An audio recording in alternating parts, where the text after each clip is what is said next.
تو ختم نبوت اور توہین رسالت کے بارے میں ان کا جو نظریہ ہے اس کو آسان الفاظ میں ہمارے لیے وضاحت کر دیجیے۔ دیکھیں، ختم نبوت کے بارے میں خان صاحب یہ کہتے ہیں جی کہ میری تحقیق کے مطابق آج تک کسی نے نبی ہونے کا دعویٰ ہی نہیں کیا، ہسٹری میں کسی نے رسول ہونے کا دعویٰ نہیں کیا۔ وہ ایون کہ وہ کہتے ہیں نا مسلمہ کذاب نے دعویٰ کیا تھا۔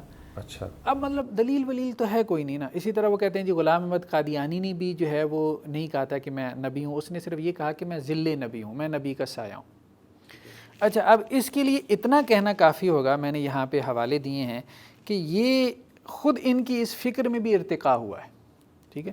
اچھا، پہلے انہوں نے ایک جگہ پہ لکھا، یہ ان کی جو تحریر ہے نا یہ 96 کی ہے، ٹھیک ہے۔ 96 کی تحریر میں وہ یہ کہتے ہیں کہ جی غلام احمد قادیانی جو ہے نا اس نے دعویٰ کر دیا کہ وہ خدا کا پیغمبر ہے، اور 1914 میں اس کی وفات ہو گئی۔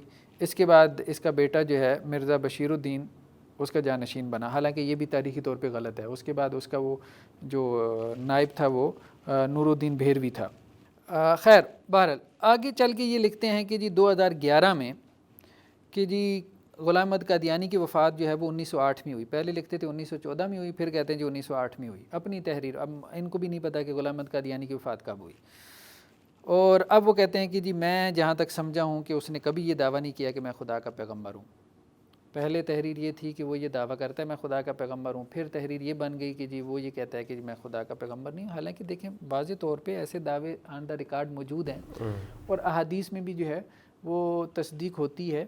اللہ کے رسول نے کہا، جیسے ایک صحیح روایت میں ہے کہ 30 دجال پیدا ہوں گے، مطلب قیامت اس وقت تک قائم نہیں ہوگی جب تک 30 ایسے دجال پیدا نہ ہوں جو یہ دعویٰ کریں کہ میں نبی اور رسول ہوں، اور لیکن وہ جھوٹے ہوں گے۔